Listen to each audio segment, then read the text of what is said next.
ನಮಸ್ತೆ ವೀಕ್ಷಕರೇ, ಶುಭೋದಯ. ವಿಶೇಷ ನೇರ ಪ್ರಸಾರ ಜ್ಯೋತಿಷ ಕಾರ್ಯಕ್ರಮ ಬೃಹತ್ ಜಾತಕಂಗೆ ತಮ್ಮೆಲ್ಲರಿಗೂ ಆತ್ಮೀಯ ಸ್ವಾಗತ. ನಾನು ಮಂಜರಿ ಹೊಂಬಾಳಿ. ಈ ದಿನ ಪಂಚಾಂಗದ ವಿಚಾರಗಳನ್ನು, ದ್ವಾದಶ ರಾಶಿಗಳ ಫಲಾನುಫಲಗಳನ್ನು ಹಾಗೂ ಸಾಕಷ್ಟು ಧಾರ್ಮಿಕ ಚಿಂತನೆಯ ವಿಚಾರಗಳನ್ನು ಪಿತೃಪಕ್ಷದ ಕುರಿತಾಗಿ ಗುರುಜಿಯವರು ತಿಳಿಸಿಕೊಡಲಿದ್ದಾರೆ. ಕಾರ್ಯಕ್ರಮದಲ್ಲಿ ಖ್ಯಾತ ಜ್ಯೋತಿಷಿಗಳು, ಧಾರ್ಮಿಕ ಆಧ್ಯಾತ್ಮಿಕ ಚಿಂತಕರು, ವೇದ ಪಾರಂಗತರು ಶ್ರೀ ಆಚಾರ್ಯ ಗುರೂಜಿಯವರಿದ್ದಾರೆ. ಅವರನ್ನ ಕಾರ್ಯಕ್ರಮಕ್ಕೆ ಸ್ವಾಗತಿಸೋಣ. ಗುರುಗಳೇ ನಮಸ್ತೆ, ಕಾರ್ಯಕ್ರಮಕ್ಕೆ ಸ್ವಾಗತ. ನಮಸ್ತೆ. ಅಸ್ಮದ್ ಗುರುಭ್ಯೋ ನಮಃ. ಅಖಂಡ ಮಂಡಲಾಕಾರಂ ವ್ಯಾಪ್ತಂ ಯೇನ ಚರಾಚರಂ ತತ್ಪದಂ ದರ್ಶಿತಂ ಯೇನ ತಸ್ಮೈ ಶ್ರೀ ಗುರವೇ ನಮಃ. ಆಪದಾಮಪಹರ್ತಾರಂ ಧಾತಾರಂ ಸರ್ವಸಂಪದಾಂ ಲೋಕಾಭಿರಾಮಂ ಶ್ರೀರಾಮಂ ಭೂಯೋರ್ಭೂಯೋ ನಮಾಮ್ಯಹಂ. ಮನೋಜವನ್ ಮಾರುತತುಲ್ಯ ವೇಗಂ ಜಿತೇಂದ್ರಿಯಂ ಬುದ್ಧಿಮತಾನ್ ವರಿಷ್ಠಂ ವಾತಾತ್ಮಜನ್ ವಾನರಯೂಥ ಮುಖ್ಯಂ ಶ್ರೀರಾಮಧೂತಂ ಶಿರಸ ನಮಾಮಿ. ಜೈ ಶ್ರೀಮನ್ನಾರಾಯಣ. ವೀಕ್ಷಕರೇ, ಮೊದಲನೇದಾಗಿ ಈ ದಿನದ ಪಂಚಾಂಗ ಹೇಗಿದೆ ಗುರುಗಳಿಂದ ತಿಳಿದುಕೊಳ್ಳೋಣ. ಗುರುಗಳೇ, ತಿಥಿರ್ವಿಷ್ಣುಸ್ತಥಾವಾರೋ ನಕ್ಷತ್ರಂ ವಿಷ್ಣುರೇವ ಚ ಯೋಗಶ್ಚ ಕರ್ಣಂಚೈವ ಸರ್ವಂ ವಿಷ್ಣುಮಯಂ ಜಗತ್ತು. ತಿಥಿ, ವಾರ, ನಕ್ಷತ್ರ, ಯೋಗ ಮತ್ತು ಕರ್ಣಗಳನ್ನು ನಾವು ಪಂಚಾಂಗಗಳು ಅಂತ ಹೇಳ್ತೀವಿ. ಯಾರೆಲ್ಲ ಪ್ರಾತಃ ಕಾಲಗಳಲ್ಲಿ ಈ ಪಂಚಾಂಗಗಳನ್ನು ಶ್ರವಣವನ್ನು ಮಾಡ್ತಾರೆ, ಪಠಣವನ್ನು ಮಾಡ್ತಾರೆ, ಅನೇಕ ಫಲ ಸಿಗುವಂಥದ್ದಾಗುತ್ತೆ, ಆ ದಿನ ಕೂಡ ಅಭಿವೃದ್ಧಿ ಆಗುತ್ತೆ ಅಂತ. ಹಾಗಾಗಿ ಈ ದಿನದ ಪಂಚಾಂಗವನ್ನು ನೋಡೋಣ. ಇದನ್ನು ವಿಶ್ವಾವಸುನಾಮ ಸಂವತ್ಸರ, ದಕ್ಷಿಣಾಗಿನ ವರ್ಷ ಋತು ಭಾದ್ರಪದ ಮಾಸ. ಭಾದ್ರಪದ ಮಾಸದ ಕೃಷ್ಣ ಪಕ್ಷ ಈ ದಿವಸ ಪಂಚಮಿ, ಶುಕ್ರವಾರ, ಭರಣಿ ನಕ್ಷತ್ರ, ವ್ಯಾಘಾತ ಯೋಗ, ತೈತುಲ ಕರ್ಣವನ್ನು ಈ ಪಂಚಾಂಗಗಳಲ್ಲಿ ನಾವು ತಿಳ್ಕೊಳ್ಬೋದು. ಇನ್ನು ಈ ದಿನದ ರಾಹುಕಾಲ ಹಾಗೆ ಯಮಗಂಡ ಕಾಲಗಳು ಅವಶ್ಯಕವಾಗಿ ತಿಳ್ಕೊಳ್ಬೇಕಾಗುತ್ತೆ. ಶುಭ ಕಾರ್ಯಗಳನ್ನು ಅಥವಾ ಶುಭ ಪ್ರಯಾಣಾದಿಗಳನ್ನು ಈ ಕಾಲಗಳಲ್ಲಿ ಮಾಡಬಾರ್ದು ಅಂತ ಹೇಳುತ್ತೆ. ರಾಹುಕಾಲ 10 ಗಂಟೆ 44 ನಿಮಿಷದಿಂದ 12 ಗಂಟೆ 16 ನಿಮಿಷದವರೆಗೆ ರಾಹುಕಾಲ ಇರುವಂಥದ್ದು. ಇನ್ನು ಯಮಗಂಡ ಕಾಲ ಮಧ್ಯಾಹ್ನ 3 ಗಂಟೆ 19 ನಿಮಿಷದಿಂದ 4 ಗಂಟೆ 51 ನಿಮಿಷದವರೆಗೆ ಯಮಗಂಡ ಕಾಲವನ್ನು ನೋಡ್ಬೋದು. ಗುಳಿಕ ಕಾಲ 7:41ರಿಂದ 9 ಗಂಟೆ 12 ನಿಮಿಷದವರೆಗೆ ಗುಳಿಕ ಕಾಲ. ಇನ್ನು ಬ್ರಾಹ್ಮಿ ಮುಹೂರ್ತ.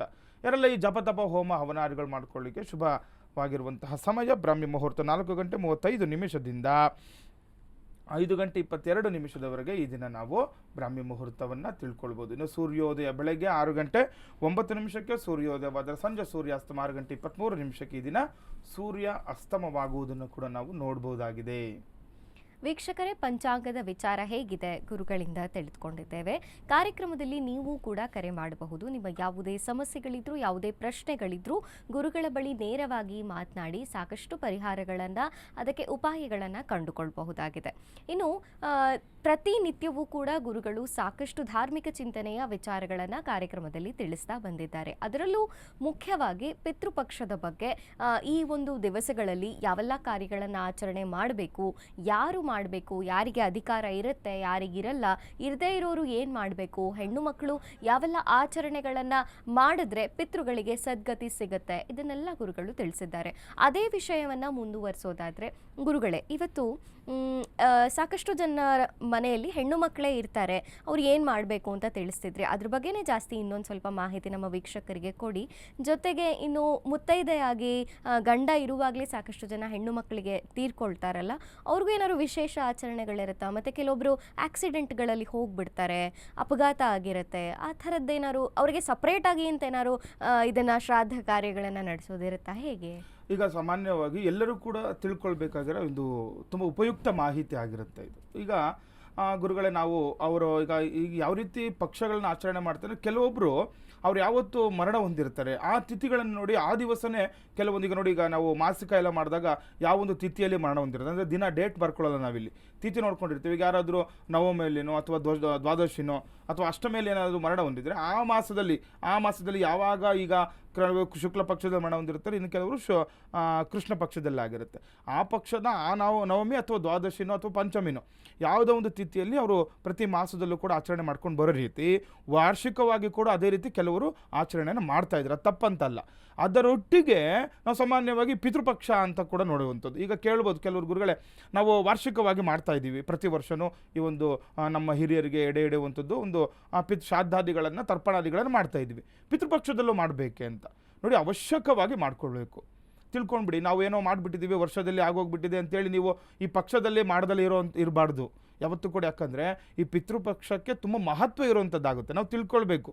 ನಾವು ನಿತ್ಯವೂ ಕೂಡ ಹೇಳ್ತಾ ಇದ್ದೀವಿ. ಯಾಕಂದರೆ ಪಿತೃಗಳಿಗೆ ತುಂಬ ವಿಶೇಷವಾಗಿರುವಂತಹ ಬಲ ಇರುತ್ತೆ ಅವಾಗ ಅಂತ. ಈ 15-16 ದಿನಗಳು ಪಿತೃಗಳು ನಮ್ಮ ಮನೆ ಹತ್ರ ಬರ್ತಾರೆ. ಈ ಸಮಯದಲ್ಲಿ ನಾವು ಯಾವ ರೀತಿ ಅವರಿಗೆ ಗೌರವವನ್ನು ಕೊಡ್ತೀವಿ, ಅವ್ರಿಗೆ ಯಾವ ರೀತಿ ನಾವು ಪ್ರೀತಿ ಕೊಡ್ತೀವಿ, ನಾವು ಅದನ್ನು ನೋಡ್ತಾರೆ ಅಂತ. ಅದರಿಂದ ನಮಗೆ ಫಲಗಳು ಸಿಗುವಂಥದ್ದು. ಒಂದು ಅವಶ್ಯಕವಾಗಿ ನೀವು ತಿಳ್ಕೊಳ್ಬೇಕಾಗಿರುವಂಥ ವಿಚಾರ, ಈಗ ಪ್ರತಿಪಕ್ಷ ಮಾಡೋದು ಕೆಲವರು ವಾರ್ಷಿಕವಾಗಿ ಬೇರೆ ಮಾಡ್ತೀರಿ, ಇಲ್ಲ ಪಕ್ಷದಲ್ಲೂ ಕೂಡ ಮಾಡ್ಕೊಳ್ತಾ ಇರ್ತೀರ. ನೀವು ತಿಳ್ಕೊಳ್ಬೇಕು ಈ ಮಾಡುವುದರಿಂದ ಏನು ಫಲ ಸಿಗುತ್ತೆ ಅಂತ ಅವಶ್ಯಕವಾಗಿ ನಾವು ತಿಳ್ಕೊಳ್ಬೇಕಾಗುತ್ತೆ. ನೋಡಿ, ಯಾರ ಮನೆಯಲ್ಲಿ ಗುರು ಹಿರಿಯರ ಆರಾಧನೆಗಳು ಆಗ್ತಾ ಇರುತ್ತೆ, ಹಿರಿಯರ ಪೂಜೆ ಮಾಡ್ತೀರಾ, ಈ ಪಕ್ಷಾದಿಗಳನ್ನ ನೀವು ತಪ್ಪದೆ ಮಾಡ್ತಾ ಇರ್ತೀರಾ, ಅಂತಹ ಮನೆ ತುಂಬ ವಿಶೇಷವಾಗಿರುವಂತಹ ಅಭಿವೃದ್ಧಿ ಆಗಿರುತ್ತೆ ಅಂತ ತಿಳ್ಕೊಳ್ಳಿ. ನೋಡಿ, ಒಂದು ಅಭಿವೃದ್ಧಿ ಅಂತಂದರೆ ನಮ್ಮ ಹತ್ರ ದುಡ್ಡಿರೋದು, ಹಣ ಇರೋದೇ ಅಲ್ಲ.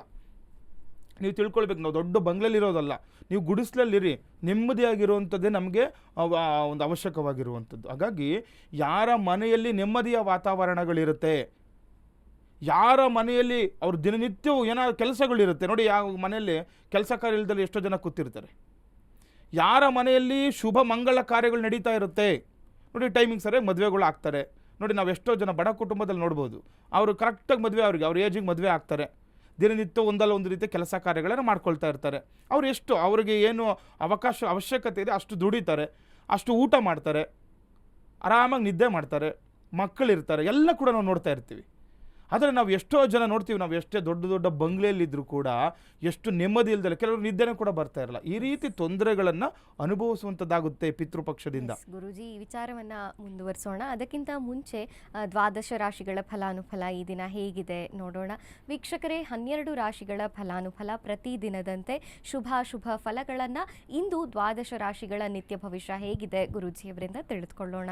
ಗುರುಗಳೇ, ನೋಡಿ, ಮೇಷ, ವೃಷಭ, ಮಿಥುನ, ಕಟಕ, ಸಿಂಹ, ಕನ್ಯಾ, ತುಲ, ವೃಶ್ಚಿಕ, ಧನಸ್ಸು, ಮಕರ, ಕುಂಭ ಮತ್ತು ಮೀನರಾಶಿ, ಈ 12 ರಾಶಿಗಳ ಫಲಾನುಫಲಗಳು ನೋಡೋಣ. ಈ ದಿನ ಯಾರಿಗೆಲ್ಲ ಅನುಕೂಲಗಳಿದೆ ಅಥವಾ ಅನಾನುಕೂಲಗಳಿದೆ ಅಂತ. ಪ್ರಥಮ ರಾಶಿ ಮೇಷರಾಶಿಯವರಿಗೆ ಈ ದಿನ ವಸ್ತುಗಳು ಕಳವಾಗುವ ಸಾಧ್ಯತೆ ಹೆಚ್ಚು ಅಂತ. ಮೇಷರಾಶಿಯವರು ಗಮನದಲ್ಲಿಟ್ಕೊಳ್ಳಿ, ಯಾವುದಾದ್ರೂ ಬೆಲೆ ಬಾಳುವ ಒಂದು ವಸ್ತು ಕಳೆದುಕೊಳ್ಳುವಂತಹ ಮುನ್ಸೂಚನೆ ಕೂಡ ಇರುತ್ತೆ.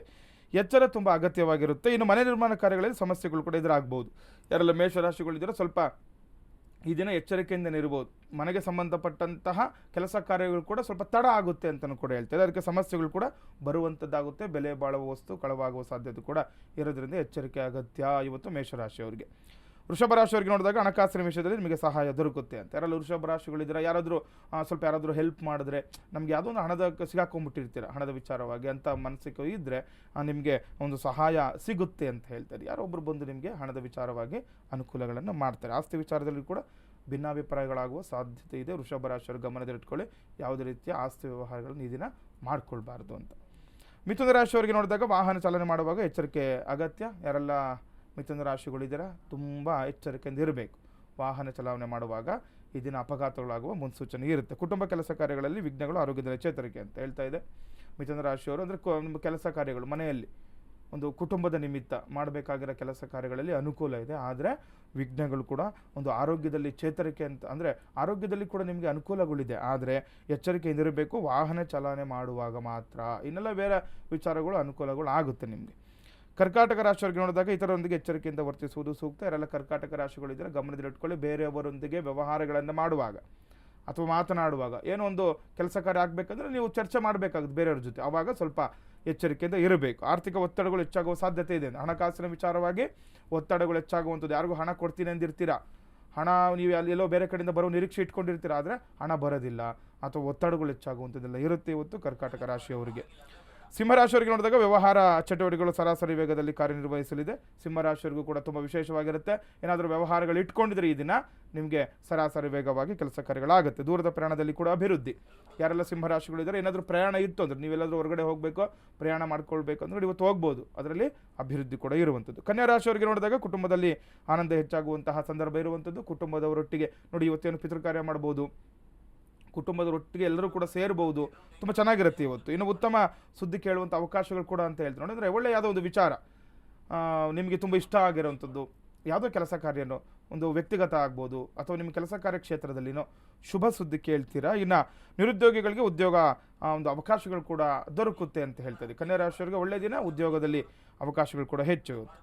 ತುಲಾರಾಶಿಯವರಿಗೆ ನೋಡಿದಾಗ ಆಸ್ತಿ ಮಾರಾಟ ಮಾಡುವ ಪ್ರಯತ್ನ ಹೆಚ್ಚಿರು ಅಂತ ಹೇಳ್ತಾರೆ. ತುಲಾರಾಶಿಯವರು ಆಸ್ತಿ ವಿಚಾರದಲ್ಲಿ ಸ್ವಲ್ಪ ಏನೋ ಮಾರಾಟ ಮಾಡಬೇಕು ಅಂತ ಹೇಳಿ ಸ್ವಲ್ಪ ಹೆಚ್ಚು ಪ್ರಯತ್ನ ಪಡ್ತೀರಾ ಅಂತ ಹೇಳ್ತಾ ಇದ್ದಾರೆ. ಕೆಲವು ಮಹತ್ವದ ಕಾರ್ಯಗಳಲ್ಲಿ ಯಶಸ್ಸು ಕೂಡ ದೊರಕುತ್ತೆ. ತುಲಾರಾಶಿಯವರಿಗೆ ಒಳ್ಳೆ ವಿಚಾರ ನೋಡಿ, ಕೆಲವೊಂದು ಮಹತ್ವದ ಕಾರ್ಯದಲ್ಲಿ ಕೂಡ ನೀವು ಯಶಸ್ಸು ಕಾಣ್ತೀರಂತ ಇವತ್ತು. ಇನ್ನು ವೃಶ್ಚಿಕ ರಾಶಿಯವರಿಗೆ ನೋಡಿದಾಗ ಹೊಸ ಯೋಜನೆಗಳ ತಯಾರಿ ಮತ್ತು ಅನುಷ್ಠಾನ ಒಳ್ಳೆಯ ಸಮಯ ಅಂತ. ವೃಶ್ಚಿಕ ರಾಶಿಯವರಿಗೆ ಏನಾದರೂ ಹೊಸದಾಗಿ ಒಂದು ಸಂಕಲ್ಪ ಇಟ್ಕೊಂಡಿದ್ದು, ಏನೋ ಒಂದು ಹೊಸದಾಗಿ ಏನೋ ಒಂದು ಪ್ರಾರಂಭ ಮಾಡಬೇಕು, ಒಂದು ಉದ್ಯೋಗ ಅಂತ ಅಂದ್ಕೊಂಡಿರೋರಿಗೆ ಶುಭಾರಂಭ. ಇನ್ನು ಕೌಟುಂಬಿಕ ಖರ್ಚುಗಳು ಹೆಚ್ಚಾಗುವ ಸಂದರ್ಭ ಇದೆ. ಕುಟುಂಬದಲ್ಲಿ ಖರ್ಚುಗಳ ಮೇಲೆ ಕಡಿವಾಣ ಹಾಕಿದ್ರೆ ಒಳ್ಳೆಯದು ವೃಶ್ಚಿಕ ರಾಶಿಯವರಿಗೆ. ಧನುರಾಶಿಯವರಿಗೆ ನೋಡಿದಾಗ ಆಧ್ಯಾತ್ಮಿಕ ಕಾರ್ಯಕ್ರಮಗಳಿಗಾಗಿ ಹೆಚ್ಚಿನ ಹಣವನ್ನು ಉಪಯೋಗಿಸ್ತೀರಂತ ಹೇಳ್ತಾ ಇದೆ. ಒಳ್ಳೆ ವಿಚಾರ. ಧನುರಾಶಿಯವರು ಕೂಡ ಯಾವ್ದಾದ್ರು ಪೂಜೆ ಪುನಸ್ಕಾರಗಳಿಗೇನೋ ಅಥವಾ ಈಗ ಪಿತೃಪಕ್ಷಗಳು ನಡೀತಿರೋದ್ರಿಂದ ಪಿತೃಗಳಿಗೆ ಸಂಬಂಧಪಟ್ಟಂತಹ ಪೂಜಾದಿಗಳು ಮಾಡ್ಕೊಳ್ಲಿಕ್ಕೆ, ಒಂದು ಎಡೆ ಇಡಲಿಕ್ಕೆ, ಒಂದು ಪಿತೃಗಳಿಗೆ ಸಂಬಂಧಪಟ್ಟಂತಹ ಒಂದು ಶುಭ ಕಾರ್ಯಗಳನ್ನು ಮನೇಲಿ ಮಾಡ್ಕೊಳ್ಲಿಕ್ಕೆ ಶುಭಪ್ರದ ಆಗಿರುತ್ತೆ ಇವತ್ತು. ಮೇಲಾಧಿಕಾರಿಗಳಿಂದ ಕಿರಿಕಿರಿ, ಕೆಲಸದ ವಿಚಾರದಲ್ಲಿ ಸಮಸ್ಯೆ ಅಂತ ಹೇಳ್ತಾರೆ. ಧನುರಾಶಿಯವರಿಗೆ ಸಾಮಾನ್ಯವಾಗಿ ಒಂದು ಕೆಲಸ ಕಾರ್ಯಕ್ಷೇತ್ರದಲ್ಲಿ ಒಂದಲ್ಲ ಒಂದು ರೀತಿಯ ಸಾಮಾನ್ಯ ದಿನನಿತ್ಯವೂ ಕೂಡ ಒಂದಲ್ಲ ಒಂದು ರೀತಿಯ ಸಮಸ್ಯೆಗಳನ್ನು ಎದುರಿಸ್ತಿರ್ತೀರ. ಇವತ್ತು ಮೇಲಾಧಿಕಾರಿಗಳಿಂದ ಬರ್ಬೋದು ಏನೋ ಒಂದು ಕಿರಿಕಿರಿ, ಅದರಿಂದ ಕೆಲಸನೂ ಕೂಡ ಕೆಟ್ಟೋಗುತ್ತೆ ಅಂತ ಹೇಳ್ತಾ ಇದ್ದು ಹೆಚ್ಚಿನ ಜಾಗ್ರತೆ ವಹಿಸಬೇಕು ಧನುರಾಶಿಯವರು. ಮಕರ ರಾಶಿಯವರಿಗೆ ನೋಡಿದಾಗ ನೀವು ಕೈಗೊಳ್ಳುವ ಎಲ್ಲ ಕಾರ್ಯಗಳಲ್ಲಿ ಜಯ ಅಂತ ಹೇಳ್ತಾರೆ. ಮಕರ ರಾಶಿಗೆ ತುಂಬ ಒಳ್ಳೆ ದಿನ ಇವತ್ತು.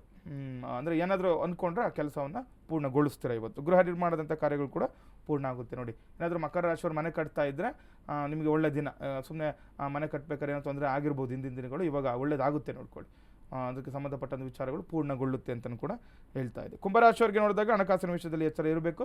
ಯಾರೆಲ್ಲ ಕುಂಭರಾಶಿಗಳಿದ್ದರೆ ಯಾರಾದರೂ ಯಾರ ಜೊತೆಗಾರಾದರೂ ವ್ಯವಹಾರ ಇಟ್ಕೊಂಡಿದ್ದಾರೆ, ಹಣ ಕೊಡೋದು ಅಥವಾ ಇಸ್ಕೊಳ್ಳೋದು, ಸಾಲನೋ ನೀವು ಸಾಲ ಕೊಡೋ ವಿಚಾರನೋ ಅಥವಾ ಯಾರಾದರೂ ಎಲ್ಲಿಗಾದ್ರೂ ಸೈನ್ ಮಾಡಬೇಕು ಹಣದ ವಿಚಾರವಾಗಿ ಅಂತಂದರೆ ಸ್ವಲ್ಪ ಎಚ್ಚರ ವಹಿಸಿ ಇವತ್ತು. ಕೋರ್ಟ್ ಕಚೇರಿ ಸಮಸ್ಯೆಗಳಿಂದ ಮುಕ್ತಿ ಸಿಗುತ್ತಾದರೆ ಕುಂಭರಾಶಿಯವ್ರಿಗೆ ಏನಾದರೂ ಕೋರ್ಟ್ ಕಚೇರಿ ಸಂಬಂಧಪಟ್ಟಂಥ ಒಂದು ವ್ಯಾಜ್ಯಗಳಿದ್ದು ಕೋರ್ಟ್ ಕಚೇರಿ ಇವತ್ತು ಏನು ಕೋರ್ಟ್ಗೆ ಹೋಗಬೇಕು ಅಂದ್ಕೊಂಡಿದ್ರೆ ಅದಕ್ಕೆ ಸಂಬಂಧಪಟ್ಟಂಥದ್ರಲ್ಲಿ ನಿಮಗೆ ಇವತ್ತು ಮುಕ್ತಿ ಸಿಗುವಂತಹ ಅನುಕೂಲ ಕೂಡ ಇರುತ್ತೆ ಕುಂಭರಾಶಿಯವರಿಗೆ. ಮೀನರಾಶಿಯವರಿಗೆ ನೋಡಿದಾಗ ಸಮಾಜದಲ್ಲಿ ಒಳ್ಳೆಯ ಸ್ಥಾನಮಾನ ಲಭಿಸುತ್ತದೆ ಅಂತ ಹೇಳ್ತಾರೆ. ಮೀನರಾಶಿಯವರಿಗೆ ಶುಭ ದಿನ. ಅವನು ಸಮಾಜದಲ್ಲಿ ಸ್ಥಾನಮಾನ ಹೆಚ್ಚಾಗುವಂಥ, ಕೆಲವರು ಸಮಾಜ ಸೇವೆ ಮಾಡ್ತಾ ಇರ್ತೀರ ಅಂಥವ್ರಿಗೆ ಸ್ಥಾನಮಾನ ಹೆಚ್ಚಾಗುವಂಥದ್ದು ಇರುತ್ತೆ. ದೂರದ ಪ್ರಯಾಣ ಸಾಧ್ಯತೆ ಇದೆ. ಆರೋಗ್ಯದ ಬಗ್ಗೆ ಎಚ್ಚರ ವಹಿಸುವುದು ಅಗತ್ಯ. ಪ್ರಯಾಣ ಇದೆ, ಹೊರಗಡೆ ಹೋಗ್ಬೇಕು ಅಂದ್ಕೊಳ್ತಾ ಇರ್ತೀರ, ಏನೋ ಸಾಧ್ಯತೆ ಯಾವುದೋ ಒಂದು ವಿಚಾರಕ್ಕೆ ಒಂದು ಪ್ರಯಾಣ ಯೋಗ ಇರುವಂಥದ್ದು. ಆದರೆ ಸ್ವಲ್ಪ ಹೋಗುವಾಗಲಿ ಸ್ವಲ್ಪ ಒಂದು ಆರೋಗ್ಯದ ಕಡೆ ಗಮನ ಕೊಡೋದು ತುಂಬ ಒಳ್ಳೆಯದಾಗುತ್ತೆ. ವೀಕ್ಷಕರೇ, ವಿಶೇಷ ನೇರ ಪ್ರಸಾರ ಬೃಹತ್ ಜಾತಕಂ ಕಾರ್ಯಕ್ರಮದಲ್ಲಿ ಪಂಚಾಂಗದ ವಿಚಾರಗಳನ್ನು, ದ್ವಾದಶ ರಾಶಿಗಳ ಫಲಾನುಫಲಗಳನ್ನು ತಿಳಿದುಕೊಂಡಿದ್ದೇವೆ. ಇನ್ನು ಸಾಕಷ್ಟು ಧಾರ್ಮಿಕ ಚಿಂತನೆಯ ವಿಚಾರಗಳನ್ನು ಗುರೂಜಿಯವರು ಮುಂದುವರಿಸ್ತಾ ಪಿತೃಪಕ್ಷದ ಬಗ್ಗೆ ವಿಶೇಷವಾದಂಥ ಮಾಹಿತಿಯನ್ನು ಕೊಡ್ತಾ ಇದ್ರು. ಅದನ್ನು ಕೇಳೋಣ, ತಿಳ್ಕೊಳ್ಳೋಣ. ಗುರುಗಳೇ, ಅದನ್ನು ಮುಂದುವರಿಸೋದಾದ್ರೆ ನೋಡಿ, ನಾನು ಹೇಳ್ತಾ ಇದ್ದೆ ನಿಮಗೆ ಅಂದರೆ ಏನು ಫಲ ಸಿಗುತ್ತೆ ಅಂತ. ಈ ಪಕ್ಷ ಮಾಡೋದ್ರಿಂದ ನಮಗೆ ಅನೇಕ ಫಲಗಳು. ನಾವು ಯಾವ ರೀತಿ ಪೂಜೆ ಪುನಸ್ಕಾರಗಳು ದೇವರಿಗೆ ಮಾಡ್ತೀವಿ ಅದಕ್ಕಿಂತ ನಮಗೆ ಅಧಿಕವಾಗಿ ಮಾಡಿದ್ರೆ ತುಂಬ ವಿಶೇಷವಾಗಿರುವಂತಹ ಫಲಗಳನ್ನು ನಾವು ಒಂದು ಕೃಪಾಶೀರ್ವಾದವನ್ನು ಪಡ್ಕೊಳ್ಬೋದು ಹಿರಿಯರಿಂದ ಅಂತ. ಇನ್ನು ಕೆಲವರು ಕೇಳ್ತಾರೆ, ಗುರುಗಳೇ ಈಗೊಂದು ಏನು ಪಿತೃಪಕ್ಷಗಳಲ್ಲಿ ಒಂದು ತಿಥಿಗಳು ಬರ್ತಾ ಇರುತ್ತೆ, ಯಾವ ತಿಥಿಗಳಲ್ಲಿ ಮಾಡಿದ್ರೆ ನಮಗೆ ಶ್ರೇಷ್ಠತೆ ಅಂತ ಕೇಳ್ತಾ ಇರ್ತಾರೆ. ಕೆಲವರು ನೋಡಿ, ನಿಮಗೇನಾದರೂ ಅವನು ಮರಣ ಹೊಂದಿರುವಂಥವ್ರ ತಿಥಿ ನೋಡಿ, ಯಾವ ತಿಥಿ ಆದರೂ ಆಗ್ಬೋದು, ಪ್ರಥಮದಿಂದ ಅವರು ಹೇಳ್ತೀವಿ ಒಂದು ಚತುರ್ದಶಿಯವರೆಗೂ ಕೂಡ ಯಾವ ತಿಥಿಯಲ್ಲಿ ಮರಣ ಹೊಂದಿರ್ತಾರೆ ಅದರಲ್ಲಿ ಮಾಡಿದ್ರೆ ಒಳ್ಳೆಯ ಅನುಕೂಲ, ತುಂಬ ಉತ್ತಮವಾದ ಫಲ ಸಿಗುತ್ತೆ ಅಂತ. ಇನ್ನು ಕೆಲವರು ಈ ಪಂಚಮಿ ಸಪ್ತಮಿಗಳಲ್ಲಿ ಶುಭಪ್ರದ ಅಂತ ಹೇಳ್ತಾ ಇರ್ತೀವಿ. ಇನ್ನು ಈಗ ಸಾಮಾನ್ಯವಾಗಿ ತಿಳ್ಕೊಳ್ಬೇಕಾಗಿರೋದು, ಕೆಲವರು ಈ ಶಸ್ತ್ರಾಘಾತ ಆಗಿಬಿಟ್ಟಿರುತ್ತೆ, ಈ ಅಪಘಾತಗಳಲ್ಲಿ ಮರಣ ಹೊಂದ್ಬಿಟ್ಟಿರ್ತಾರೆ ಅಥವಾ ಯುದ್ಧದಲ್ಲಿ ಸಾವನ್ನಪ್ಪಿರ್ತಾರೆ. ಈಗ ನಾವು ಸಾಮಾನ್ಯ ನೋಡಿದ ಹಿಂದೆಲ್ಲ ಈಗ ಯುದ್ಧ ಮಾಡುವಾಗ ಸಾವನ್ನಪ್ಪಿರ್ತಾರೆ. ಇಂಥವರಿಗೆ ನಾವು ಚತುರ್ದಶಿ ತುಂಬ ಶುಭಪ್ರದ ಅಂತ ಹೇಳ್ತಾರೆ. ಈಗ ಸಾಮಾನ್ಯವಾಗಿ ಮಾಡುವುದು ಚತುರ್ದಶಿ ನಿಷಿದ್ಧ ಅದು. ಯಾಕಂದರೆ ನಾವು ಈಗ ತ್ರಯೋದಶಿವರೆಗೂ ಕೂಡ ನಾವು ಮಾಡ್ಕೊಂಡು ಬಂದಿರ್ತೀವಿ ತರ್ಪಣಾದಿಗಳು, ಪಿಂಡ ಪ್ರದಾನಗಳನ್ನು. ಅದಾದಮೇಲೆ ಏನು ಅಮಾವಾಸ್ಯೆ ದಿನ ಮಾಡ್ತಾರೆ. ಯಾಕಂದರೆ ಅದು ಅಮಾವಾಸ್ಯೆನೂ ತುಂಬ ಶ್ರೇಷ್ಠವಾಗಿರುವಂತಹ ಸಮಯ ಈ ಪಿತೃಪಕ್ಷ ಆರಾಧನೆಗಳಿಗೆ. ಈಗ ಕೆಲವರಿಗೆ ಗುರುಗಳೇ ನಮ್ಗೆ ಗೊತ್ತಿಲ್ಲ ಯಾವ ತಿಥಿಯಲ್ಲಿ ಮರಣ ಹೊಂದಿದ್ದಾರೆ ಗೊತ್ತಿಲ್ಲ, ಆದರೆ ನಮಗೆ ಮಾಡಬೇಕು ಅಂತ ಇದೆ, ನಾವು ಅಮಾವಾಸ್ಯೆಯಲ್ಲಿ ಮಾಡ್ಕೊಳ್ತೀವಿ ಅಂತಾರೆ. ಅದು ತುಂಬ ಶ್ರೇಷ್ಠ, ಅದೇನು ತೊಂದರೆಗಳು, ಯಾವುದೇ ಒಂದು ಅಡ್ಡಿ ಆತಂಕಗಳಿಲ್ಲ. ನೀವು ಮಹಾಲಯ ಅಮಾವಾಸ್ಯೆ ದಿನ ಮಾಡ್ಕೊಳ್ಬೋದು ಅಂತ ಶಾಸ್ತ್ರ ಹೇಳುತ್ತೆ. ಇನ್ನು ಚತುರ್ದಶಿಯ ದಿನ ಈ ರೀತಿ ಇರುವವರು, ಯಾರಾದರೂ ಅಪಘಾತಗಳಾಗ್ಬಿಟ್ಟಿರುತ್ತೆ ಅಥವಾ ಯಾವುದೋ ಈಗ ಶೂಟೌಟ್ ಆಗಿಬಿಟ್ಟಿರ್ತಾರೆ, ಈ ರೀತಿ ಏನಾದರೂ ಈ ರೀತಿ ಮರಣ ಯಾರು ಹೊಂದಿರ್ತಾರೆ, ಅಪಘಾತಗಳಾಗಿ ಆಕ್ಸಿಡೆಂಟಲ್ಲಿ ಮರಣ ಹೊಂದಿರೋರಿಗೆ ತುಂಬ ವಿಶೇಷವಾಗಿರುವಂತಹ ದಿನ ಈ ಚತುರ್ದಶಿ ಅಂತ ಹೇಳುತ್ತೆ. ಇನ್ನು ಯಾರೆಲ್ಲ ಈ ಯತಿಶ್ರೇಷ್ಠರಿರ್ತಾರೆ ನೋಡಿ, ಈಗ ಸನ್ಯಾಸತ್ವ ತೊಗೊಂಡ್ಬಿಟ್ಟಿರ್ತಾರೆ, ಯತಿಶ್ರೇಷ್ಠರಿರ್ತಾರೆ, ಮತ್ತು ಗುರುಗಳ ಸ್ಥಾನಗಳಿರ್ತಾರೆ, ಅಂಥವ್ರು ಯಾರಲ್ಲಿ ಇರ್ತಾರೆ ಅವ್ರಿಗೆ ದ್ವಾದಶಿ ತುಂಬ ವಿಶೇಷವಾಗಿರುತ್ತೆ ಅಂತ ಹೇಳ್ತಾರೆ. ಈ ದ್ವಾದಶಿಯ ದಿನ ನೀವು ಮಾಡಿಕೊಂಡಾಗ ತುಂಬ ವಿಶೇಷವಾಗಿರುವಂತಹ ಅವರ ಕೃಪೆಗೆ, ಆಶೀರ್ವಾದಕ್ಕೆ ನಾವು ಪಾತ್ರರಾಗ್ಬೋದು ಅಂತ. ಗುರುಗಳೇ, ಒಂದು ಕರೆ ಸಿದ್ಧವಾಗಿದೆ, ನೋಡೋಣ. ನಮಸ್ಕಾರ, ನಿಮ್ಮ ಹೆಸರು? ದಿನೇಶ್ ಕುಮಾರ್. ಹೇಳಿ, ಎಲ್ಲಿಂದ ಕರೆ ಮಾಡ್ತಿದ್ದೀರಾ? ಮಂಗಳೂರಿಂದ. ಸರಿ, ನೀವು ಯಾರ ಬಗ್ಗೆ ಕೇಳಬೇಕಾಗಿತ್ತು? ನಂಗೆ ಮಕ್ಕಳ ಬಗ್ಗೆ ಕೇಳ್ಬೇಕಾಗಿದ್ದು. ಸರಿ. ಯಾಕಂದ್ರೆ ಈ ನಿದ್ರೆಯಲ್ಲಿ ಈ ಹಲ್ಲು ಇದು ಮಾಡ್ತಾರೆ, ಹೌದು, ಹಲ್ಲು ಕದಿತಾರೆ, ಗೊತ್ತಾಯ್ತಾ? ಹಾ ಹಾ ಸರಿ, ನೀವು ಕವಡೆ ಶಾಸ್ತ್ರದ ಮೂಲಕ ಉತ್ತರವನ್ನ ಪಡಿಬಹುದಾಗಿದೆ. ಗುರುಗಳಿದ್ದಾರೆ, ಮಾತನಾಡಿ. ಓಕೆ. ನಮಸ್ತೆ ನಮಸ್ತೆ. ಮಕ್ಕಳು ಎಷ್ಟು ವರ್ಷ? ಮಕ್ಕಳು 12 ವರ್ಷ. ಅಲ್ಲ, ಒಬ್ಬರೇನಾ? ಅಲ್ಲ, ಒಬ್ರು ಅದು ಹಲ್ಲು ಇದು ಮಾಡ್ತಾರೆ ರಾತ್ರಿ ನಿದ್ರೆಯಲ್ಲಿ. ಅದು ಹೆಣ್ಮಗುನ ಗಂಡು ಮಗುನ? ಹೆಣ್ಣು ಮಗು. ಓಕೆ, ಇವಾಗ 12 ವರ್ಷ ನಮ್ಮ ಮಗುದು. ಹೌದು, 12 ವರ್ಷ. ಈಗ ನೋಡಿ, ಈಗ ನೀವು ಬಾಲಗ್ರಹದ ಯಂತ್ರ ಹಾಕಿದ್ರಾ ಮಗುಗೆ? ಹೌದು, ಬಾಲಗ್ರಹ ಇದು ಮಾಡಿದ್ದೇನೆ. ಹಾ, ನೋಡಿ ಬಾಲಗ್ರಹ ನೋಡಿ 12 ವರ್ಷದವರೆಗೂ ಈ ಬಾಲಗ್ರಹ ಸಂಬಂಧಪಟ್ಟಂತಹ ತೊಂದರೆಗಳು ಆಗ್ತಾ ಇರುತ್ತೆ. ಈ ಮಗು ಹಲ್ಕಚ್ಚುವಂಥದ್ದು ಏನಂದ್ರೆ, ಈಗ ನೋಡಿ ಸಾಮಾನ್ಯವಾಗಿ ಮಕ್ಕಳು ಎಲ್ಲಾದ್ರೂ ಹೆದರಿ ಇರ್ತಾರೆ, ಅದಕ್ಕೆ ಒಂದೇ ಇದೇ ರೀತಿ ಕಾರಣ ಅಂತ ಇರೋದಿಲ್ಲ, ನಾನಾ ರೀತಿ ಕಾರಣಗಳಿರುತ್ತೆ. ಈಗ ಮಗು ಹಲ್ಲು ಕಡಿತಾ ಇತ್ತಂದ್ರೆ ಅದೇನು ಅಶುಭ ಸಂಕೇತ ಏನಿಲ್ಲ. ಅದು ನೀವು ಜಾಸ್ತಿ ಚಿಂತೆ ಮಾಡೋ ಅವಶ್ಯಕತೆ ಇಲ್ಲ. ಕೆಲವೊಂದು ಬಾಲಗ್ರಹ ದೋಷ ಆಗಿದ್ರೆ, ಕೆಲವೊಂದು ದೃಷ್ಟಿ ದೋಷ ಆಗಿದ್ರೆ, ಕೆಲವರು ಎಲ್ಲಾದ್ರೂ ಭಯ ಬಿದ್ದಿದ್ರೆ ಈ ರೀತಿ ಆಗುವಂಥದ್ದು ಇರುತ್ತೆ. ನೀವು ಜಾಸ್ತಿ ಚಿಂತೆ ಮಾಡಬೇಡಿ. ಎಲ್ಲಾದ್ರೂ ನಿಮ್ಮ ಅಕ್ಕಪಕ್ಕದ ಆಂಜನೇಯನ ದೇವಸ್ಥಾನಕ್ಕೆ ಹೋಗಿ ಅಲ್ಲಿ ಒಂದು ತೀರ್ಥ ಹಾಕ್ಸ್ಕೊಂಡ್ಬರ್ಬೇಕು. ತೀರ್ಥ ಹಾಕ್ಸ್ಕೊಂಡು ಮಗುಗೆ ಒಂದು ಯಂತ್ರ ಕಟ್ಸ್ಕೊಂಡ್ಬನ್ನಿ. ಇನ್ನೇನು ಜಾಸ್ತಿ ಚಿಂತೆ ಮಾಡೋ ಅವಶ್ಯಕತೆ ಇಲ್ಲ. ಯಾಕಂದ್ರೆ ಈಗ ಸಾಮಾನ್ಯವಾಗಿ ಮಕ್ಕಳು ಈ ಬೆಳವಣಿಗೆ ಸಮಯದಲ್ಲಿ ಹಲ್ಲು ಕಚ್ಚುವಂಥದ್ದು ಇರುತ್ತೆ, ನಾವು ತುಂಬ ಜನ ನೋಡಿರ್ತೀವಿ. ಆದರೆ ಕೆಲವೊಂದು ವಿಚಾರದಲ್ಲಿ ಏನಾದರೂ ಭೂತ ಪ್ರೇತ ಏನಾದರೂ ಇದಿಲ್ಲ, ಅದು ಕೆಲವೊಂದು ಜಾಸ್ತಿ ಆಗ್ತಾ ಇತ್ತು, ಇದು ಅಮಾವಾಸ್ಯ ಪೌರ್ಣಮಿಲಿ ಹೆಚ್ಚಾಗ್ತದೆ ಅಂದಾಗ. ಈಗ ನೋಡಿ, ದಿನನಿತ್ಯ ಸಾಮಾನ್ಯವಾಗಿ ಮಕ್ಕಳು ಈ ರೀತಿ ಮಾಡ್ತಿದ್ದಾರೆ, ದೋಷ ಇಲ್ಲ. ಅದು ಇಲ್ಲ ಗುರುಗಳು, ಯಾವತ್ತೂ ಇಲ್ಲ, ಈ ಅಮಾವಾಸ್ಯ ಪೌರ್ಣಮಿಗಳಲ್ಲೇ ಜಾಸ್ತಿ ಆಗುತ್ತೆ ಅಂತ ಬಂದರೆ ಸ್ವಲ್ಪ ಅದು ನೋಡ್ಕೊಳ್ಬೇಕಾಗುತ್ತೆ. ಒಂದು ವಾತಾವರಣ, ಮನೆಯ ವಾತಾವರಣನೋ, ಅಥವಾ ಮಗು ಎಲ್ಲಾದರೂ ಹೊರಗಡೆ ಹೋಗಿ ಎದುರಿರುವಂಥದ್ದು, ಅಥವಾ ನಾವು ಹೇಳ್ತೀವಿ ನೋಡಿ, ಈಗ 3 ದಾರಿ ಸೇರೋ ಜಾಗದಲ್ಲಿ ಓಡಾಡಬಾರ್ದು ಅಂತ. ಅಲ್ಲೇನಾದರೂ ಓಡಾಡಿ ಮಗು ಏನಾದರೂ ತುಳಿದಿದ್ರೆ, ದಾಟಿದ್ರೆ, ಕೆಲವೊಂದು ಆ ಒಂದು ಆತ್ಮಗಳ ಒಂದು ತೊಂದರೆಗಳಿಂದನೂ ಈ ರೀತಿ ಆಗುವಂಥದ್ದು ಇರುತ್ತೆ. ಇದೆಲ್ಲ ಮುನ್ಸೂಚನೆಗಳು. ನೀವು ಜಾಸ್ತಿ ಚಿಂತೆ ಮಾಡಬೇಡಿ. ನಿಮ್ಮಲ್ಲಿ ಆಂಜನೇಯ ದೇವಸ್ಥಾನ ತುಂಬ ವಿಶೇಷ. ಇದಕ್ಕೆಲ್ಲ ಆಂಜನೇಯನ ದೇವಸ್ಥಾನಕ್ಕೆ ಹೋಗಿ ತೀರ್ಥ ಹಾಕ್ಸ್ಕೊಂಡು ತೀರ್ಥ ಅದು ಸೇವನೆ ಮಾಡಿ ಒಂದು ಯಂತ್ರ ಕಟ್ಸ್ಕೊಂಡು ಬನ್ನಿ. ಆದಮೇಲೆ ಅನುಕೂಲ ಆಗುತ್ತೆ. ಏನು ಜಾಸ್ತಿ ತಲೆ ಕಟ್ಸ್ಕೊಳಕ್ಕೆ ಹೋಗಬೇಡಿ. ಖಂಡಿತವಾಗಿ. ಕರೆ ಮಾಡಿದ್ದಕ್ಕಾಗಿ ಧನ್ಯವಾದಗಳು. ಗುರುಗಳೇ, ದ್ವಾದಶಿಯ ಬಗ್ಗೆ ತಿಳಿಸ್ತಿದ್ರಿ, ಯತಿಗಳಿಗೆ ದ್ವಾದಶಿ ಶ್ರೇಷ್ಠ ಅಂತ ಹೇಳಿ, ಅದನ್ನು ಮುಂದುವರಿಸೋದಾದ್ರೆ? ಈಗ ನೋಡಿ, ಈಗ ನಾವು ಈಗ ಸಾಮಾನ್ಯವಾಗಿ ಗುರುಗಳ ಸ್ಥಾನದಲ್ಲಿರೋರಿಗೆ ಈಗ ದ್ವಾದಶಿ ದಿನ ತುಂಬ ಶ್ರೇಷ್ಠವಾಗಿರುತ್ತೆ. ಆ ದಿನ ಅವ್ರು ನಮಗೆ ತುಂಬ ವಿಶೇಷವಾದ ಒಂದು ಆಶೀರ್ವಾದವನ್ನು ಮಾಡ್ತಾರೆ ಅಂತ. ಇನ್ನು ಸಾಮಾನ್ಯವಾಗಿ ತುಂಬ ಒಳ್ಳೆಯ ವಿಚಾರ ಅಂತಂದರೆ, ಈ ಅವಿಧೇಯರು ಅಂದರೆ ಅವಿಧವೆಯರು ಯಾರು ಸುಮಂಗಲಿಯಾಗಿ ಸತ್ತೋಗಿರ್ತಾರೆ, ಇನ್ನು ಗಂಡ ಇರ್ತಾನೆ, ಅದು ಅವರು ಸತ್ತೋಗ್ಬಿಟ್ಟಿರುವಂಥದ್ದು ಇರುತ್ತೆ. ಅವರಿಗೆ ಯಾವ ದಿನ ಶ್ರೇಷ್ಠ ಅಂತ ಯಾರು ಮಾಡಬೇಕು ಅಂತ ಏನಾದರೂ ಅಂದರೆ ಯಾವ ದಿನ ಶ್ರೇಷ್ಠ ತಿಳ್ಕೊಳ್ಬೇಕು. ನೀವು ಸಾಮಾನ್ಯವಾಗಿ ಈ ಅವಿಧವೆಯರಿಗೆ ನವಮಿ ದಿನ ತುಂಬ ಶ್ರೇಷ್ಠ ಅಂತ. ನೋಡಿ, ಇವತ್ತು ಪಂಚಮಿ ಇರುವಂಥದ್ದು, 4 ದಿನ ನವಮಿ ಬರುತ್ತೆ. ಈ ನವಮಿಯ ದಿನ ಯಾರು ಸುಮಂಗಲಿಯಾಗಿ ಅವರು ಮರಣ ಹೊಂದಿರ್ತಾರೆ ಅವರಿಗೆ ನೀವು ತರ್ಪಣಾದಿಗಳನ್ನು, ಶ್ರಾದ್ದಾದಿ ಪಿಂಡಾದಿಗಳನ್ನು ಮಾಡಿದಾಗ ಅವರಿಗೆ ತುಂಬ ವಿಶೇಷವಾಗಿ ಫಲ ಸಿಗುತ್ತೆ, ಮತ್ತು ಅವ್ರು ತುಂಬ ಪ್ರೀತಿವಂತಾರೆ ಅಂತೆ. ಅದನ್ನು ನವಮಿ ದಿನ ಮಾಡಿದಾಗ ಇವರಿಗೆ ಅನುಕೂಲಗಳು ಹೆಚ್ಚಾಗುತ್ತೆ, ಪಿತೃಗಳ ಆಶೀರ್ವಾದಕ್ಕೆ ಒಳಗಾಗ್ತೀರಾ ಅಂತಲೂ ಕೂಡ ಹೇಳುತ್ತೆ.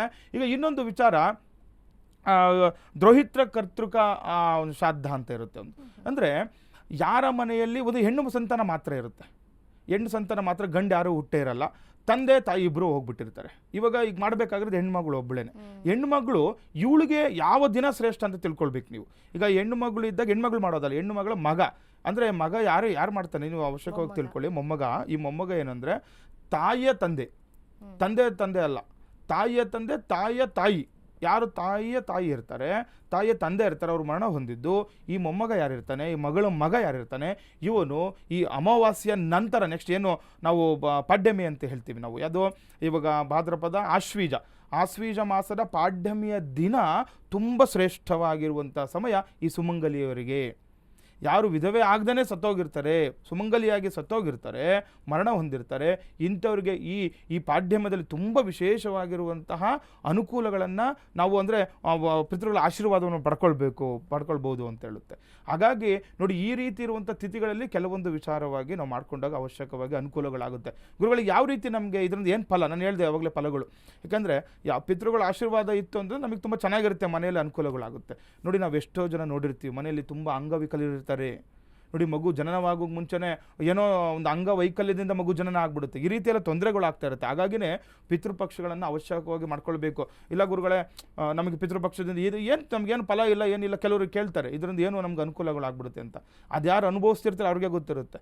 ಇವಾಗ ನೋಡಿ, ತುಂಬ ಚೆನ್ನಾಗಿ ಒಂದು ಮದುವೆ ಆಗಿರ್ತಾರೆ, ಗಂಡು ಹೆಣ್ಣು ಎಲ್ಲ ಚೆನ್ನಾಗಿರುತ್ತೆ, ಆ ಡಾಕ್ಟರ್ಸ್ ಎಲ್ಲ ಚೆನ್ನಾಗಿದೆ, ನಾರ್ಮಲ್ ಆಗಿದೆ ಅಂತಾರೆ. ಮಗು ಹುಟ್ಟಿದ ಮೇಲೆ ಕಿವಿನೋ ಏನೋ ಕೇಳಲ್ಲ, ಅಥವಾ ಕೆಲವ್ರಿಗೆ ಮಾತು ಬರೋದಿಲ್ಲ. ನೋಡಿ, ಆ ರೀತಿ ಆಗುವಂಥದ್ದು, ಅಂಗವೈಕಲ್ಯದಿಂದ ಆಗುವಂಥದ್ದು, ಇದೆಲ್ಲ ಏನಾಗುತ್ತೆ, ಪಿತೃಗಳ ಶಾಪಕ್ಕೆ ಗುರಿಯಾಗಿರ್ತೀವಿ ನಾವು. ಇವರು ಏನೋ ಒಂದು ಪಿತೃದೋಷ ಆಗಿರುತ್ತೆ, ಅಥವಾ ಯಾರೋ ಅಕಾಲಿಕ ಮೃತ್ಯು ಹೊಂದಿರ್ತಾರೆ, ಅವರಿಗೆ ಸಂಸ್ಕಾರಗಳು ಮಾಡಿರಲ್ಲ. ಈ ರೀತಿ ಏನಾದರೂ ನಿಮ್ಮ ಒಂದು ಸಂಬಂಧದಲ್ಲಿರುವಂತಹ ಈ ಪಿತೃಗಳ ಏನಾದರೂ ಶಾಪಕ್ಕೆ ನೀವು ಗುರಿಯಾದರೆ ನಿತ್ಯ ಅಂದರೆ ನೀವು ವಂಶನೇ ಉದ್ಧಾರ ಆಗಲ್ಲ ಅಂತ ಹೇಳುತ್ತೆ. ಹಾಗಾಗಿ ಪಿತೃ ಕಾರ್ಯಗಳನ್ನು ಅವಶ್ಯಕವಾಗಿ ಮಾಡ್ಕೊಳ್ತಾನೆ ಬರಬೇಕು. ಗುರುಗಳೇ, ನಾವು ಮಾಡ್ಲಿಕ್ಕೆ ಆಗ್ತಾ ಇಲ್ಲ ಇಷ್ಟೆಲ್ಲ ಹೇಳ್ತಾ ಇದ್ದಾರೆ, ಏನಾದರೂ ಸರಳ ಪರಿಹಾರ ನಾನು ಹೇಳಿದೆ, ನನ್ನನ್ನು ಕೂಡ ಕೆಲವೊಂದು ಈ ತರಕಾರಿಗಳು ಧಾನ್ಯಗಳನ್ನು ಕೊಡೋದ್ರಿಂದ ಅಂತ. ಇಲ್ಲ ಇನ್ನು ನಿಮಗೆ ಅವಕಾಶ ಇತ್ತು ಅಂತಂದರೆ ಯಾರಾದರೂ ಬ್ರಾಹ್ಮಣರನ್ನು ಕರೀತಾರೆ. ನೋಡಿ, ಇದರಲ್ಲೂ ಕೂಡ ತುಂಬ ವಿಶೇಷ. ಬ್ರಾಹ್ಮಣರಲ್ಲಿ 2 ಥರ ಇರುತ್ತೆ, ಒಂದು ಅಪರ ಕಾರ್ಯ, ಒಂದು ಉತ್ತರ ಕಾರ್ಯ ಮಾಡೋರು ಇರ್ತಾರೆ. ಶುಭ ಕಾರ್ಯಗಳನ್ನು ಮತ್ತು ಅಪರ ಕಾರ್ಯಗಳನ್ನು ಕೆಲವೊಬ್ಬರು ಎರಡೂ ಮಾಡ್ತಾರೆ, ಅದು ಕೆಲವರು ಮಾಡಬಾರ್ದು ಅಂತಲೇ ಶಾಸ್ತ್ರದಲ್ಲಿ ಇರುವಂಥದ್ದು. ಈ ಅಪರ ಕಾರ್ಯ ಮಾಡೋರು ನೋಡಿ ಯಾವತ್ತೂ ಈ ಶುಭ ಕಾರ್ಯಗಳಿಗೆ ಬರಲ್ಲ ಅವರು. ಈ ಗೃಹ ಪ್ರವೇಶನೋ ಪ್ರತಿಷ್ಠಾಪನೆಗಳು ಮಾಡಲ್ಲ ಅವರು. ಈಗ ಅದೇ ಗೃಹ ಪ್ರವೇಶ, ಪ್ರತಿಷ್ಠಾಪನೆ, ಮದುವೆ ಮುಂತಾದ ಮಾಡೋರು ಅವ್ರು ಯಾವತ್ತೂ ಈ ಅಪರ ಕಾರ್ಯಗಳಿಗೆ ಬರೋದಿಲ್ಲ. ತಿಳಿದವ್ರು ಯಾರು ಮಾಡೋದಿಲ್ಲ. ಅದು ಕಂಟಿನ್ಯೂ ಮಾಡೋಣ. ಕರೆ ಸಿದ್ಧವಾಗಿದೆ, ನೋಡೋಣ. ನಮಸ್ಕಾರ, ನಿಮ್ಮ ಹೆಸರು?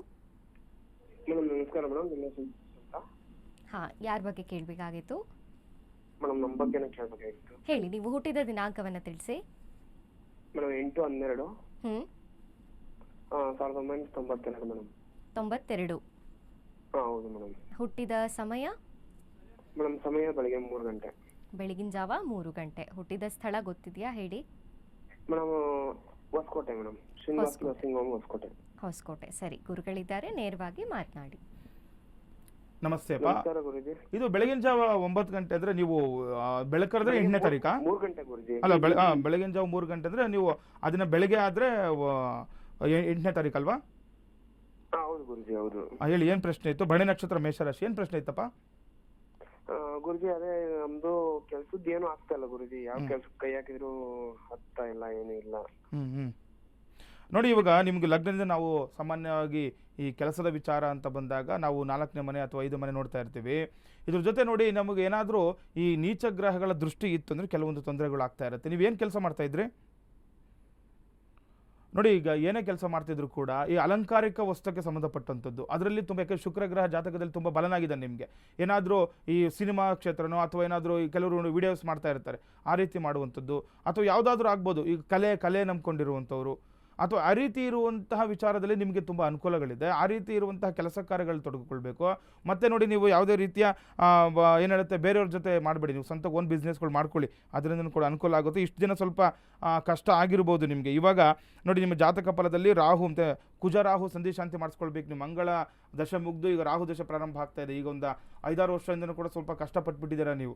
ಹಾಗಾಗಿ ಸ್ವಲ್ಪ ಇದೊಂದು ಕರ್ಮ ಕಳ್ಕೊಳ್ಬೇಕು. ಕುಜರಾಹು ಸಂಧಿ ಶಾಂತಿ ಅಂತ ಹೇಳ್ತಾರೆ. ನೀವು ಎಲ್ಲಾದರೂ ನಿಮ್ಮ ಅಕ್ಕಪಕ್ಕದಲ್ಲಿ ದೇವಸ್ಥಾನಗಳಿಗೆ ಹೋದರೆ, ಅದು ಅಥವಾ ನಿಮ್ಮ ಎಲ್ಲರೂ ಪುರೋಹಿತರಿದ್ದರೆ ನೀವು ಕೇಳಿ, ಅಥವಾ ಇಲ್ಲಿ ನಿಮಗೆ ಇಲ್ಲ ನಮ್ಮ ಕಚೇರಿಗೆ ಬಂದರೆ ಒಂದ್ಸರಿ ನಾವು ಹೇಳ್ಕೊಡ್ತೀವಿ ನಿಮಗೆ. ಆ ರೀತಿ ಆ ಒಂದು ಕುಜರಾಹು ಸಂಧಿ ಶಾಂತಿಯನ್ನು ನೀವು ಮಾಡ್ಕೊಂಡ್ಬಿಟ್ರೆ ನಿಮಗೆ ಈ ಕೆಲಸದ ವಿಚಾರವಾಗಿ ತುಂಬ ಅನುಕೂಲಗಳಾಗುತ್ತೆ. ಯಾಕಂದರೆ ಕೆಲವೊಂದು ಜಾತಕ ರೀತಿ ಇರುವಂಥ ಕರ್ಮ ಫಲಗಳನ್ನು ನಾವು ಕಳ್ಕೊಂಡ್ಬಿಟ್ರೆ ಏನಾಗುತ್ತೆ, ನಿಮಗೆ ಒಳ್ಳೆ ಮಾರ್ಗ ಗೋಚರ ಆಗುವಂಥದ್ದು. ನೋಡಿ, ಏನೋ ಒಂದು ಅನ್ಕೊಳ್ತಾ ಇರ್ತಾರೆ ಯಾವುದೋ ಕೆಲಸ ಮಾಡಬೇಕು ಅಂತ, ಅದು ಆಗೋ ಅಷ್ಟೊತ್ತಿಗೆ ಯಾವುದೋ ಒಂದು ಅಡ್ಡಿ ಆತಂಕ ಆಗ್ಬಿಡುತ್ತೆ, ಯಾರೋ ಬಂದು ತೊಂದರೆ ಮಾಡಿಬಿಡ್ತಾರೆ, ಏನು ಮಾಡಲಿಕ್ಕೂ ಮನಸ್ಸು ಬರಲ್ಲ, ಈ ರೀತಿಗಳು ಆಗ್ಬಿಡುತ್ತೆ. ಹಾಗಾಗಿ ಈ ದಶಾಫಲಗಳಲ್ಲಿ ಸ್ವಲ್ಪ ಕೆಲವೊಂದು ತೊಂದರೆಗಳಿದೆ, ಅದನ್ನು ನೀವು ನಿವಾರಣೆ ಮಾಡಿಕೊಂಡ್ರೆ ಅನುಕೂಲ ಆಗುತ್ತಪ್ಪ. ಎಸ್, ಯಾವುದೇ ಶಾಂತಿ, ಪೂಜೆ, ಹೋಮ, ಹವನಕ್ಕಾಗಿ ನೀವು ನೇರವಾಗಿ ಗುರುಗಳನ್ನೇ ಸಂಪರ್ಕ ಮಾಡಬಹುದಾಗಿದೆ. ವೀಕ್ಷಕರೇ, ಸ್ಕ್ರೀನ್ ಮೇಲೆ ಕಾಣ್ತಿರುವಂತಹ ಗುರೂಜಿಯವರ ಸಂಖ್ಯೆಗೆ ನೇರವಾಗಿ ಕರೆ ಮಾಡಿ ಒಂದು ಅಪಾಯಿಂಟ್ಮೆಂಟನ್ನು ಫಿಕ್ಸ್ ಮಾಡಿಕೊಂಡು ಬೆಂಗಳೂರಿನಲ್ಲಿರುವಂತಹ ಗುರುಗಳ ಅಂಚೆಪಾಳ್ಯದ ಕಚೇರಿಯಲ್ಲಿ ಗುರುಗಳನ್ನು ನೇರವಾಗಿ ಭೇಟಿ ಮಾಡಿ ನೀವೆಲ್ಲ ಮಾಹಿತಿಗಳನ್ನು, ಪರಿಹಾರಗಳನ್ನು, ಸಂಪೂರ್ಣ ಜಾತಕ ಫಲವನ್ನು ಕಂಡುಕೊಳ್ಳಬಹುದಾಗಿದೆ.